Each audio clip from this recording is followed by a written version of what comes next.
I've worked as a 911 dispatcher for 8 years. You learn to detach after a while. You hear people at their worst, screaming, crying, begging. You learn not to take it home with you. But one call still haunts me, a 911 call that shouldn't have happened. And before I tell you what happened, let me ask you this. Have you ever heard a call that made your blood run cold? Because I did, and if you stick around, you'll hear it too. Subscribe if you'd answer a call like this, or comment if you'd let it ring. I used to think weird calls were just part of the job. I'd read about strange 911 calls before, like the case of Ruth Price, the woman who dialed 911 only to be attacked mid-call. Her scream was the last thing anyone heard. Some say it's real, others claim it's just a training tape. But either way, some calls don't end the way they should. And at 2:14 a.m., I got one of those calls. 911, what's your emergency? I asked, my voice steady, professional. But nothing prepared me for this call. It came in at 2:36 a.m., a male voice, frantic. You have to help me. I think I killed someone. I straightened in my chair, my headset suddenly too tight. Sir, I need you to stay calm. Can you tell me your location? His breathing was erratic, shaky, like he was trying to hold back a sob. I don't know where I am. I just woke up and there's blood on my hands. A shiver crawled up my spine. What's your name? Silence. Then, in a voice so low I barely caught it, I don't remember. The room felt colder. I checked the system for GPS tracking. No location data, just a blinking red icon, unavailable. That wasn't normal. Even burner phones pinged off towers. Sir, I said, forcing calm into my voice. Are you injured? No. A pause. I don't think so. Is anyone else with you? Another pause. Then, I don't know. A soft rustling came through the line, like fabric shifting. Then, something that shouldn't have been there. A second voice. Faint, muffled, a whisper beneath the man's breath. He doesn't know yet. I stiffened. Who else is there? The man inhaled sharply. What? I heard someone else. Who's with you? Static crackled. Then the call cut out. Just gone. I stared at the deadline, my pulse hammering. What the hell just happened? Then, a notification popped up on my screen.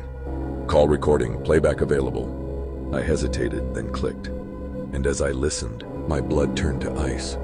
Because in the recording, there was no second voice. Just the man, talking to himself. I replayed the recording 3 times. Same result.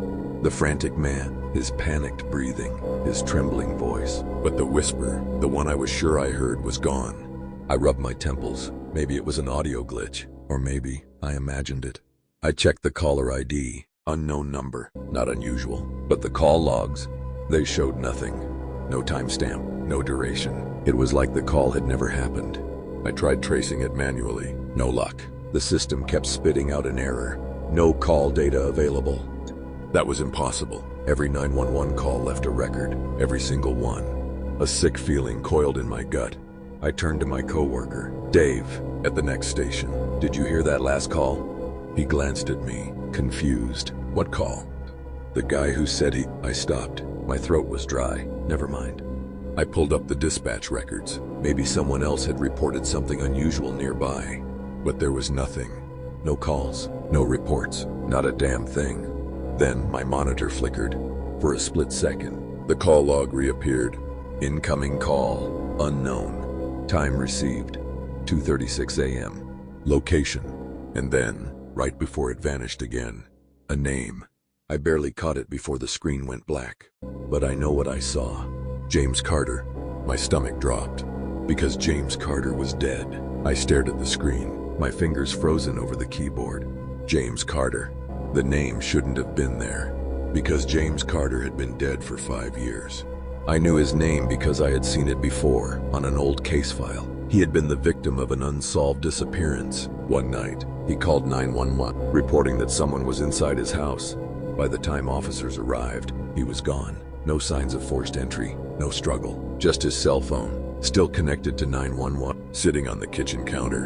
And now, 5 years later, his phone just called me. I swallowed hard. There had to be an explanation. Maybe a database error. Maybe someone spoofed the number.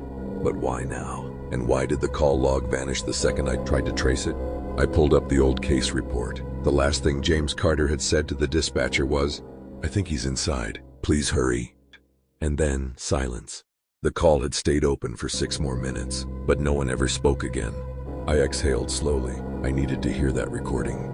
I searched the database for the original call. At first, the file refused to load. Then, with a soft beep, the audio player opened, and I pressed play. Crackling static, a man's uneven breathing. 911, what's your emergency? A pause, then a whisper, low, desperate. I think he's inside. Please hurry. A rustling noise, like someone moving the phone. And then, a new sound. Not breathing, not talking. Something else. A slow, wet dragging noise. My skin prickled. Then, faintly, "Help me." I yanked off my headset. I'd heard that exact voice before, just minutes ago, on the call that didn't exist. I sat frozen, my mind racing. How was this possible? The voice on James Carter's 5-year-old 911 call was the same voice I had just heard. Same words, same desperate tone. But James Carter was dead. I forced myself to think logically. Maybe someone had access to the old audio and was playing a sick joke. A hacker, someone with insider access. But if that was the case, how did they make the call disappear from the log? I pulled up the recording again, this time scanning the metadata. And that's when I noticed something else. The timestamp was wrong. The call wasn't just from 5 years ago, it was from today, 2:47 a.m. The exact moment my phantom call came through. My stomach twisted. That wasn't possible. Audio files don't just rewrite their own timestamps. Unless they were never separate calls to begin with. I didn't even want to entertain the thought that a 911 call from 5 years ago somehow played in real time, that I had been speaking to a voice from the past. I swallowed hard. No, there had to be a rational explanation.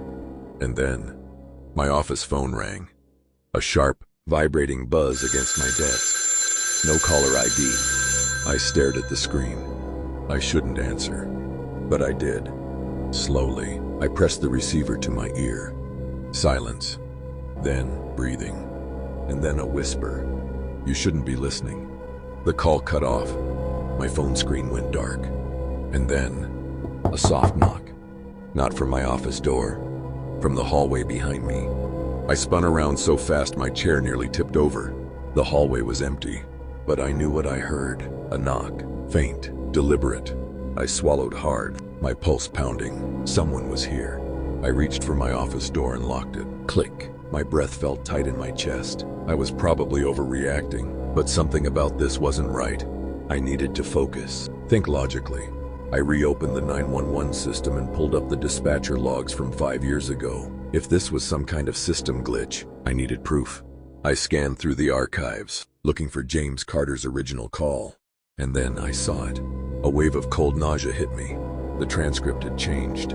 It was the same call, the same words, but my responses were different. I scrolled frantically, my fingers shaking. On the original transcript, the dispatcher had said, "Stay on the line. Officers are on their way." But on the version I was looking at now, it was my voice, saying the exact words I had spoken tonight. Word for word, like I had always been the one who answered. I shoved my chair back. This wasn't possible. I had never worked that shift. I wasn't even a dispatcher back then. And yet here I was, answering a call from 5 years ago. My hands were shaking as I switched screens to the building's security cameras. I fast-forwarded through the last few hours, watching the front entrance. 2:45 a.m. The doors were locked. The office was empty. 2:47 a.m. The phone at my desk rang. I watched myself answer it. But then, a shadow behind me. Tall, unmoving, just inside the doorway. Watching. I felt a lump rise in my throat. I had never heard the door open. And yet, someone had been there, standing behind me the whole time. And the moment the call ended, they disappeared. No movement, no exit, just gone. My office phone buzzed again. No caller ID. I didn't answer. I just sat there, staring at the screen, my own breath shallow. And then a message appeared. A simple, final text. "See you soon." The official report called it a data anomaly. The security team blamed a glitch in the footage. Byte said the 911 system must have pulled old call logs by accident.